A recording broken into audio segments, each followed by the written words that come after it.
guys, you're watching Everyday Struggle. I'm Modeska here with academics and our friend Justice Baden, who's holding it down for Wayno until Tuesday. Gentlemen, good morning. How are you feeling? And act how many more days with the sunglasses on?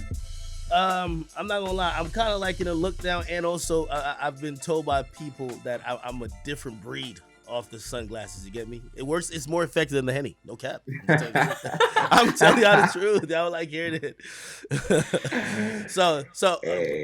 I should be good by Monday, but shit, man, we might have to just continue to look. You know what I mean? Ross about to send me some Cartier shades or whatever. You know what I mean, kind of out my price range. You know what I mean? But shit, you know what I mean? Get my little style up. Appreciate you.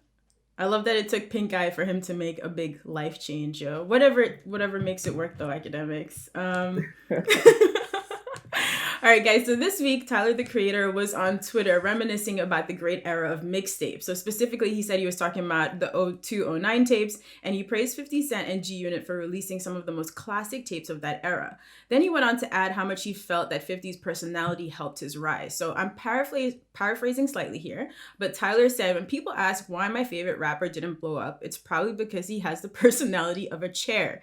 He said, dudes be flat, but Curtis was such a magnet. Now, when I think of artists with mega personalities, I also think of people like Cameron, but how much do you guys think that contributes to an artist's rise these days? I'm gonna be honest. Like, he hit the nail on the head with that one. Like, if you think about all the entertainers from like the early 2000s that were popping, like rappers and shit, bro, they were mad entertaining. Like, they knew how to do an interview, be like, I'm not saying thought provoking, but be charismatic, funny. You know what I mean? Like, you actually wanted to hear them talk outside the music. These days, all these niggas look like they're all depressed, like they don't want to talk. Like, I get it. It works as a shtick for some of them. But for some other niggas, it's like, nigga, your music ain't that good for you to shut the fuck up. You need to have a personality. So I understand what he's saying now. But because I do think, a lot of people think that their expression through their music is good enough. And because they're playing on that antisocial stuff, they don't got to talk. Nah, some of y'all got to have a personality. Sometimes even more now than then. You know why? Again, I keep saying hip hop music, especially, is a soundtrack to the lifestyle we think you live in. So again, if you're just this like boring, like, I don't even mean to call my man out here, but I got to throw him in the mix. Like my man Lil Tecca. Yo, come on, bro. Like, fucking look like something excites you. You know what I mean? Like, bro, his personality is like watching paint dry on a wall. Bro, your music ain't that good for you to be like, I don't talk to nobody. You better get some type of engaging qualities about you. And that is a personality. So I agree with Tyler. By the way, even if people hated or loved Tyler, when he just came out, yes, he was very blunt, brash. He was all over the place cursing. At least you had to make up your mind on him. I've always said, even with me myself, I don't like people who say, the academic student is cool. Either you say, yo, man, I really fuck with him, or I really hate that nigga. This is entertainment. Like, some of these people, they're just too bland. I can't fuck with it. So I like what Tyler said. Okay, so Justice, during the very first year of the show when Joe was still here, I think one of the biggest arguments we had on the show was about the tier of artists. I think it was star, superstar, megastar, right? So, how far can you get if you don't have an interesting personality, I'll say? Are you capped at star? Can you even make it that far?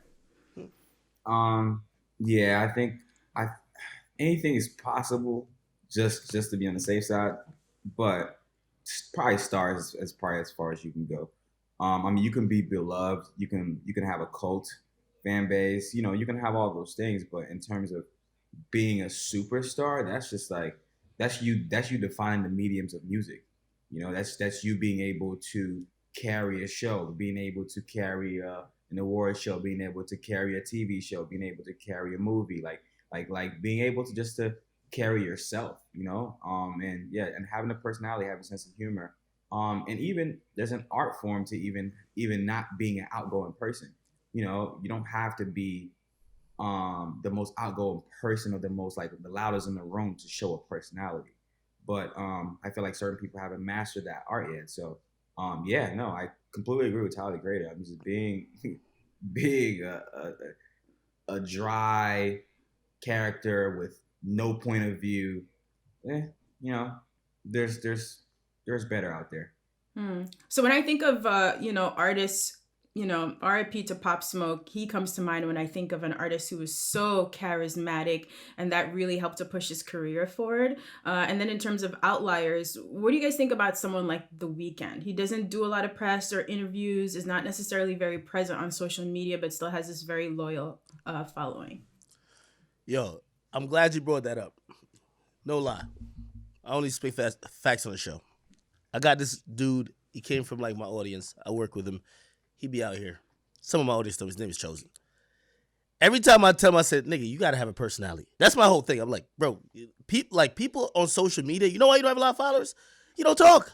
Like you can't just get on like The Weeknd and play music for like 30 seconds or like 3 minutes on a live and hop off and think you've done your job. Engage. You need to speak. But The Weeknd, people like Frank Ocean fuck up everybody else's mentality. Those are unicorns. You never liked them. And by the way, with The Weeknd, before we ever knew what he looked like, the music already caught us. Very rare, right? Very rare, and caught us to that extent. Also, shit, he was working and helping to craft Drake's album. Shit, what more do we need to know? But a lot of people, they use that as a mold to think that's a way to go for especially younger artists. You can't do that. Most, like, and going back to your question about superstardom, right? The closest person, so let's get Frank Ocean out of here, unicorn. Let's get Weeknd out of here, unicorn. You won't be them. The closest person to do that, no, for real, you won't beat them. That's a fact. But yo, the closest person to do that on a hip hop level, it's like Roddy Ricch. Roddy Ricch don't look like he got a personality. I think look boring as shit. But the music is good. He does the right things. Seems like a really good guy. You know what I mean? He doesn't need to engage with doing too many other things. Do I think he's on the cusp of superstardom? If he's not already, I would say so. He drops another album because everybody's already tuned in. Yeah, I don't think he needs to do the most. But for most people, the personality does have to match what the music is doing and also has to be at a certain level as well. Okay, so the music has to be A+ to make up for mediocre Yeah, personality. I mean, yeah. I think I nailed it. Like, I mean, you have to be exceptional. Number one, like those are rare people. But also number two, like I completely disagree when people say Weeknd doesn't have personality. Weeknd, he embodies his personality in his music. Like he takes on different characters and different, muses as a person. So he creates a world, right? Even like the last album where you have a Vegas man with a bloody nose and like that whole vibe. Like he takes on a world. And the album before that, like his hair, like his mentality, his state really just like dictates his personality and how he moves tonally. So I completely disagree. I just feel like people just just look at the surface things that are considered to be a personality and call that a personality. And again, a guy like Frank Ocean, he has a lot of personality. If you read his interviews when he lets you in, it's a lot of personality in there. And he knows how to give you just enough. There's an art form to it. Again, like you don't have to be the loudest in the room, but when you give just enough, and make sure you exceed at it. So, yeah. All right, I don't know if I'm agreeing with you on the Frank Ocean thing, but I'm gonna actually jump over your side, pause, and agree with you on The Weeknd. I do think The Weeknd does subtle things that it defines and sets him aside, right? So I 100% agree with you on that because you can't disagree on Frank. All right, so for example, right. Terrible comparisons. But look at Lil Tecca and look at Frank Ocean, right? So like just like how you just said. Okay. Look at Lil Tecca's images, like his imagery as an artist, and look at Frank Ocean's imagery as an artist, right? In Frank's imagery, his personality shining through that. The type of photos that he takes, how he positioned himself, costume, all of those things. Like that's a huge personality trait. And I'll give you that, but I think I'm penalizing because I don't see enough of him. I think he's too distant. And when I see people that aren't present, you don't have to be omnipresent, which means you're here all the time. But when I just feel like it's such a rarity to see you, it is hard to kind of get a real essence of who you are at the core. But you're right. There is a understandable and identifiable. Oh, that's like Frank Ocean. Thought out there in terms of what his personality is. I guess I'm penalizing because I don't see the nigga. Where you been at? So presence, and I guess I should clarify that I'm not saying that Frank Ocean or The Weeknd have boring personalities. I don't know either of them personally. I guess I just meant being present on social media like other artists are. But I'm a diehard Frank Ocean fan. The fact that he drops music and then sort of vanishes for a few years at a time is very, very intriguing to me. So I'm always excited when he's back or if he still posts on Tumblr because no one does that. So you're right, his personality shines in those arenas. But you both agree that the music has to be exceptional for you to be that kind of artist, basically. And I also say it's easier to do it R&B wise, right? So R&B wise, you're usually telling a story. You're also creating like you're creating a image, so it's easier for those things to shine through. That's why I think Roddy Ricch is really exceptional. Like he's rapping, you know, and of course he's saying, but it's rap, and with that, usually like look at the baby. Like, if you ask me, if I was going to create a baseball player card for the baby, I'm giving him 65% personality and 35% rap skills. Now, I do think he's a phenomenal rapper, but I do think his personality sells everything. From the music videos to the marketing to you just getting the vibe of what his songs and what everything's about. So I do think when it comes to rappers, it's hard for a rapper just to put music out and shut the fuck up. Justice, do you agree with Act that for rappers it's a lot more difficult than R&B singers to just drop a project and disappear if they want to? No, it's more common. Like that's what R&B niggas are doing right now. But I feel like it's very essential too for R&B, and that's kind of the issue. That's why we don't have as many R&B superstars. So yeah, I feel like it's more common now, but it's necessary for both sides. So yeah, that's just my take on it. Who are R&B stars with big personalities, historically speaking? Guess people like. Oh, I was about to tell y'all two current ones right now. Okay. Jacquees and YK Osiris. Yeah, Jacquees has a big personality for sure. Nah, Justice, don't laugh like that. Don't laugh like that. You might fall out of the chair. Nah, but for real though, like, I think like, even though I pride myself as being an R&B connoisseur, I think R&B takes so many different lanes. The lane that Daniel Caesar is in is not the lane that you would say Jacquees is in, if you ask me. Why do you say his name like that? Ain't that's his name? What's his name? Jacquees. Oh, my bad. I put the Quees in there, nigga. Okay, Jacquees. Okay, I got you. I love you, Jacquees. You DM'd me recently. My bad. I had no disrespect. Okay. Oh, really? Just to say what up? He said, yo. Okay. All right. So, Justice, we have a segment on the show called Big Facts or BS. Ooh. Fairly self-explanatory. I'm gonna read you something, and you decide if it's big facts or BS. So this one is from Big Fendi, who previously managed Nicki Minaj. He says, "I don't think anybody has ever done it on their own. Don't tell me Jay-Z did it on his own because he needed Dame Dash. Meek had Rick Ross, Puffy had Clive Davis, and the list goes on. Everybody needs help in some shape, form, or fashion. Don't let them fool you that they did it on their own." How much support does an artist need from their team to be great? Especially if we think about someone like Travis Scott right now. We're waiting for the next album. We saw him do all these amazing brand deals over the past few years. Like, his visuals are really important to him. The merch is really important. Like, how much does the team matter?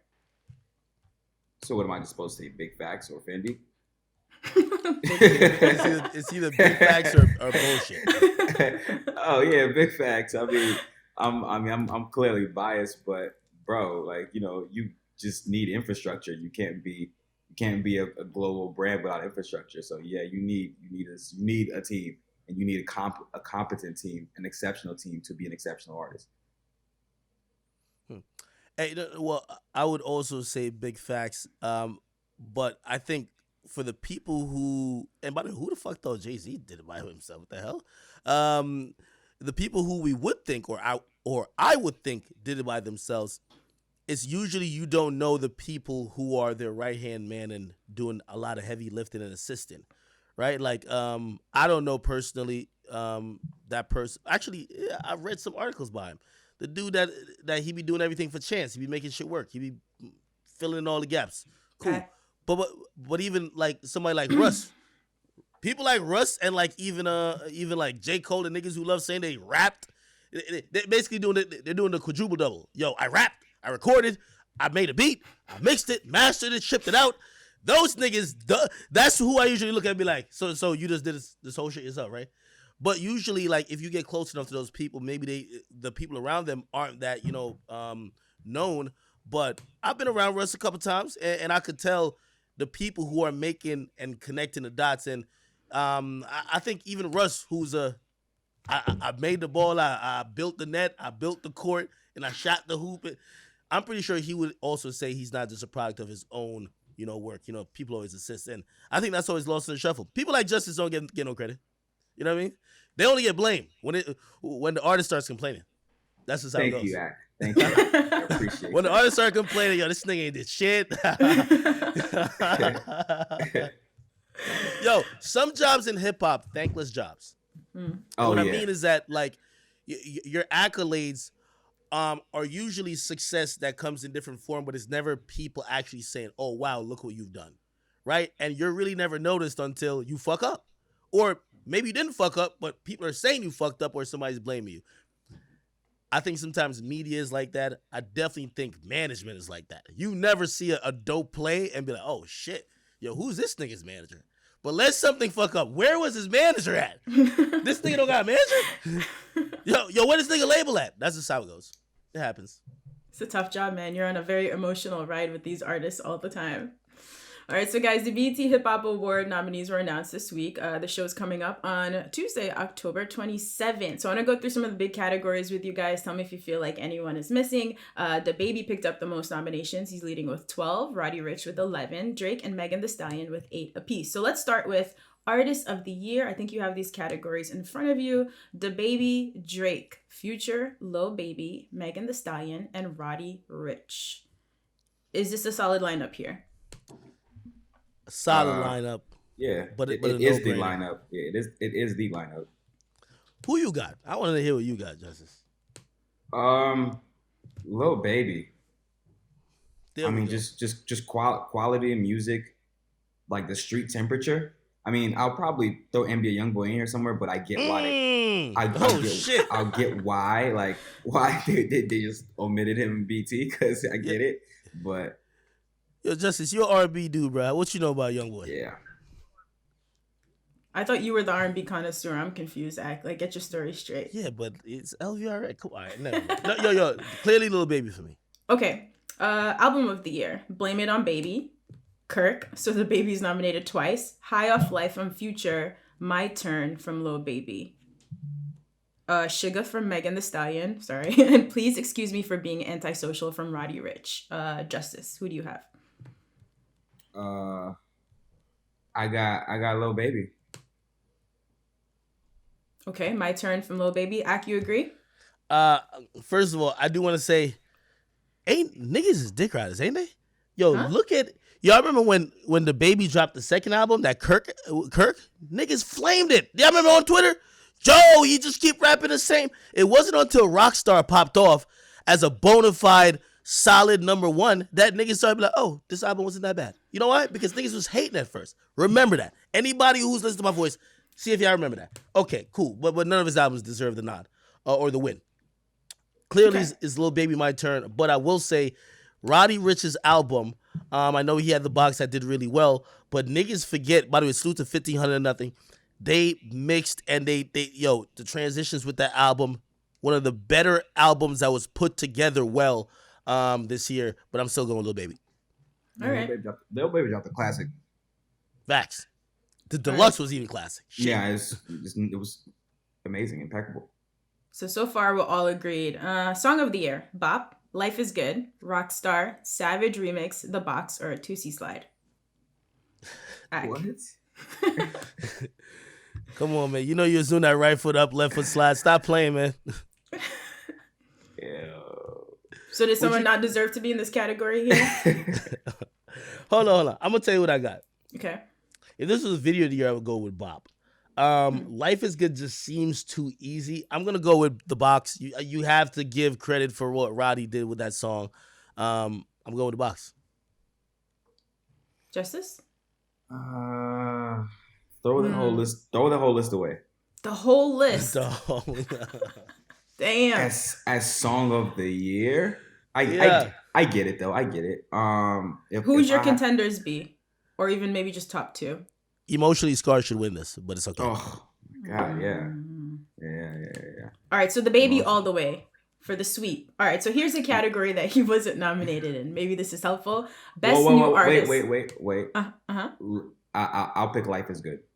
Life is good. Yeah. Okay. All right. Yeah, I felt like a hypocrite not picking Drake, but it's fine.